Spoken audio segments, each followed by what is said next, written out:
नमस्कार दोस्तों, मैं राहुल शर्मा आप सभी का हार्दिक अभिनंदन करता हूं टेक्स्टबुक के प्लेटफॉर्म पर। दोस्तों, भारत के स्वर्णिम काल की शुरुआत हो चुकी है।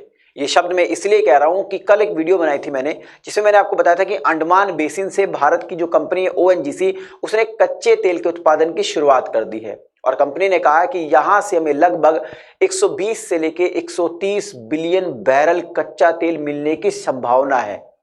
अब इसके साथ साथ एक और न्यूज आ रही है। वो न्यूज ये है कि जो केजी बेसिन है, कृष्णा गोदावरी बेसिन है, वहां से भी ओएनजीसी ने कच्चे तेल के उत्पादन की शुरुआत कर दी है। भारत बेसिकली अपने टोटल रिक्वायरमेंट का 85% कच्चा तेल दुनिया के अलग अलग देशों से इंपोर्ट करता है, खासकर रशिया और सऊदी अरब से। अब दोनों के दोनों देश दिक्कत में हैं। मैं आपको बता दूं दोस्तों, केजी बेसिन से बहुत ज्यादा तो ऑयल के प्रोडक्शन की उम्मीद नहीं है। केजी बेसिन से खुद ओएनजीसी ने भी कहा है, लेकिन हमारे पेट्रोलियम मिनिस्टर ने ट्वीट करके कहा है कि लगभग भारत के जो टोटल उत्पादन है उसमें 7% की बढ़ोतरी होगी। आइए न्यूज क्या है इसको मैं डिटेल में आपको समझाने की कोशिश करता हूं। दोस्तों देखिए, मिंट ने इस न्यूज को बताया है कि केजी बेसिन के जो डीप वाटर ब्लॉक है वहां से ओएनजीसी ने कच्चे तेल के उत्पादन की शुरुआत कर दी है। बेसिकली उत्पादन दोस्तों 2024 के मई महीने में होना था, लेकिन ओएनजीसी ने देर नहीं किया, शुरुआत कर दी फर्स्ट वीक में ही।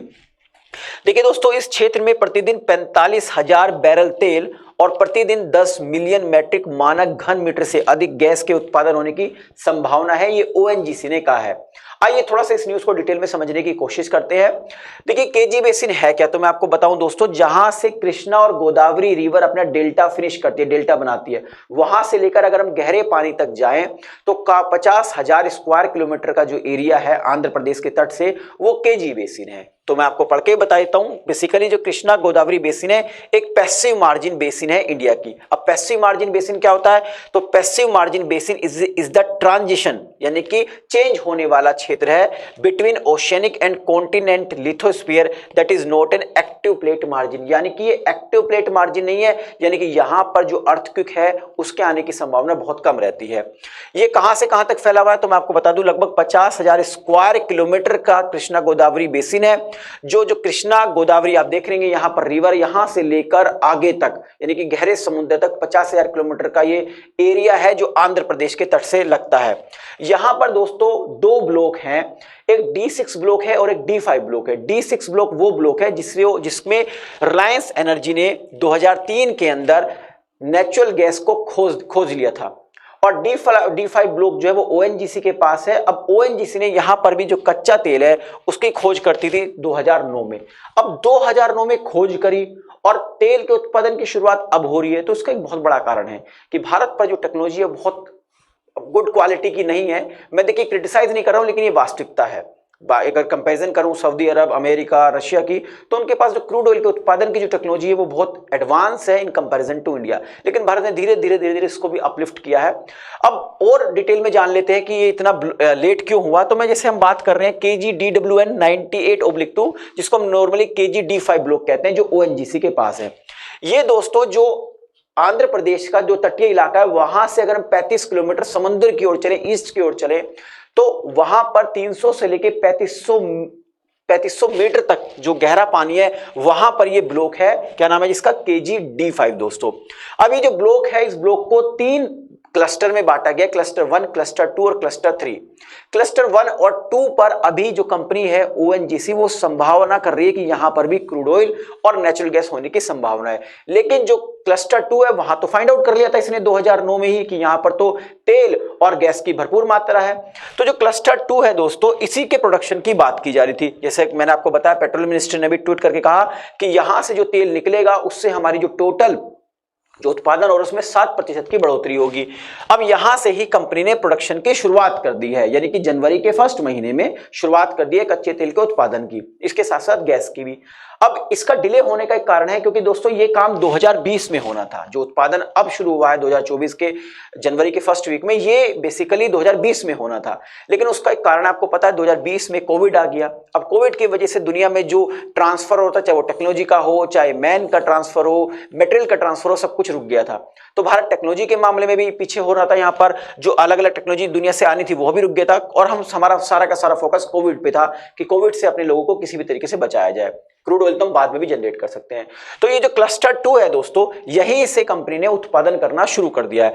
आइए कुछ और बता देता हूं क्लस्टर 2 के बारे में कि कितना प्रोडक्शन हो रहा है, यहां से कितना होगा। जो क्लस्टर 2 है बेसिकली ये भी दो हिस्सों में बांटा गया है, जिसको 2A और 2B ब्लॉक कहते हैं। अब इन दोनों ब्लॉक से लगभग जो एक्सपेक्टेड कर रही है ONGC, अभी तो देखिए शुरुआत की है प्रोडक्शन की, बहुत ज्यादा तेल तो नहीं निकलेगा, बहुत ज्यादा गैस तो नहीं निकलेगी। हाँ, अंडमान बेसिन से बहुत ज्यादा गैस और क्रूड ऑयल के निकलने की संभावना है, क्योंकि मैंने जैसे कल भी आपको बताया था, वहां से तो लगभग 120 से लेकर 130 बिलियन बैरल कच्चा तेल निकलने की उम्मीद है, जो लगभग 70 साल की भारत की रिक्वायरमेंट फुलफिल करेगा।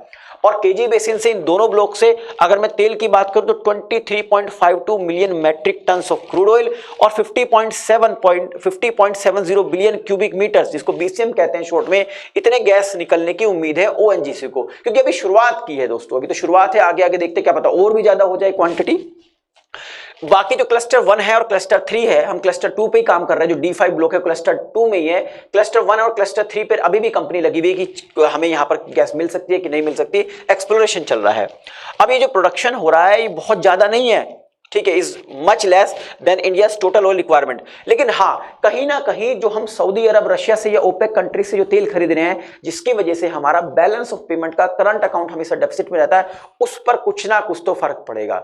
और हो सकता है आने वाले समय में जिस तरीके से अंडमान बेसिन से तेल निकाला जा रहा है, केजी बेसिन से प्रोडक्शन शुरू हो गया है, आने वाले समय में कभी ना कभी जो करंट अकाउंट है हमारा सरप्लस में जरूर जाएगा। आप इस वीडियो के कमेंट बॉक्स में जरूर बताना कि कब यानी किस साल में हमारा जो करंट अकाउंट है बैलेंस ऑफ पेमेंट का, वो कब सरप्लस में गया, 2 बार गया है कि 1 बार गया है, वीडियो के कमेंट बॉक्स में जरूर बताइएगा। तो ये एक इंफॉर्मेशन मैंने दी है आपको भारत के स्वर्णिम काल की शुरुआत होने की। अब रशिया जो है और सऊदी अरब जैसी इंफॉर्मेशन रशिया तक पहुंच रही है, अंडमान की पहुंची है, केजी बेसिन की पहुंची है, तो रशिया ने कहना शुरू कर दिया भाई भारत तो हमारा पुराना दोस्त है। ये वही रशिया है जिसने अब कच्चे तेल पर डिस्काउंट देना हमें बंद कर दिया है। और रही बात सऊदी अरब की, इसके पट्टे का तो पुराना ही खेला है।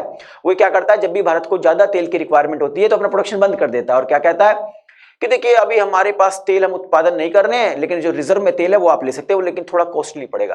तो हमेशा से खेल खेलते हुए आए हैं दोनों देश। इसके अलावा और भी बहुत सारे देश हैं, लेकिन धीरे धीरे इन देशों पर हम विराम लगाने की कोशिश करें, इनकी मनमर्जियों पर विराम लगाने की कोशिश कर रहे हैं। तो इस वीडियो के माध्यम से ये इन्फॉर्मेशन मैं आपको प्रोवाइड करना चाह रहा था, आई थिंक वो पहुंच भी गई होगी। जाने से पहले एक इन्फॉर्मेशन और है रिगार्डिंग सुपर कोचिंग के निर्णायक बैच के बारे में। ठीक है, निर्णायक एक सिंगल प्लेटफॉर्म है यूपीएससी 2024 के प्रीलिम्स, मेंस और इंटरव्यू की प्रिपरेशन के लिए। यहाँ पर डेली बेसिस पर एक्सपर्ट्स के द्वारा लाइव सेशंस होते हैं ताकि आपके डाउट्स न रहे और रिवीजन होता रहे। इसके अलावा इंडिया के जो टॉप मोस्ट इंस्टीट्यूशन है वहां पर पढ़ाने वाले एजुकेटर्स की प्री रिकॉर्डेड वीडियो का कलेक्शन भी आपको प्रोवाइड किया जाता है। लगभग 8 ऑप्शनल सब्जेक्ट जैसे PSI है, ज्योग्राफी, एंथ्रोपोलॉजी, हिस्ट्री है, हिंदी लिटरेचर है, पब्लिक एडमिनिस्ट्रेशन, सोशियोलॉजी और फिलोसफी, ये सब्जेक्ट भी आपको कवर कराए जाते हैं। प्रिंटेड स्टडी मटेरियल आपको प्रोवाइड किया जाएगा in the form of booklet, ताकि आपको स्टडी मटेरियल के लिए इधर उधर कहीं भटकना ना पड़े। मेंटरशिप प्रोग्राम्स भी अवेलेबल है जो मील का पत्थर साबित होगा आपकी प्रिपरेशन में। इसके अलावा मेंस की टेस्ट सीरीज और कॉपी ई वैल्यूएशंस का फीचर्स भी आपको प्रोवाइड किया जाएगा। अगर आप इस कोर्स को परचेज करना चाहते हैं, इस कोर्स का सब्सक्रिप्शन लेना चाहते हैं, तो आप कैसे लें? तो देखिए इस वीडियो के डिस्क्रिप्शन में जाइएगा, वहां पर एक लिंक दी गई है, इस लिंक पर क्लिक कीजिए, सिंपल से स्टेप्स को फॉलो कीजिए। और हाँ, इस कोर्स की फीस में अगर आप 25% का डिस्काउंट चाहते हैं तो आप मेरा कूपन कोड आर शर्मा का इस्तेमाल कीजिए। इस कोर्स में आपको लगभग 25% का डिस्काउंट मिलेगा। हाँ, इस कोर्स से संबंधित आपकी कोई क्वेरी है, कोई डाउट है, कोई शिकायत भी है, तो आप हमारे दिए गए नंबर 7400452383 पर कॉल कर सकते हैं। हमारी टीम को बेहद खुशी होगी आपकी मदद करते हुए। जाने से पहले एक रिक्वेस्ट और है, अगर आपने अभी तक हमारे चैनल को सब्सक्राइब नहीं किया तो चैनल को सब्सक्राइब करना ना भूलें और हाँ, बेल आइकन को जरूर प्रेस करें ताकि जो भी मेरी लेटेस्ट वीडियो है उसका नोटिफिकेशन आप तक पहुंचता रहे। वीडियो पसंद आई है तो लाइक और शेयर कीजिएगा ताकि मुझे एक मोटिवेशन मिल सके इस तरह का कंटेंट बनाने के लिए। आप सभी का बहुत बहुत शुक्रिया। नमस्कार, जय हिंद दोस्तों।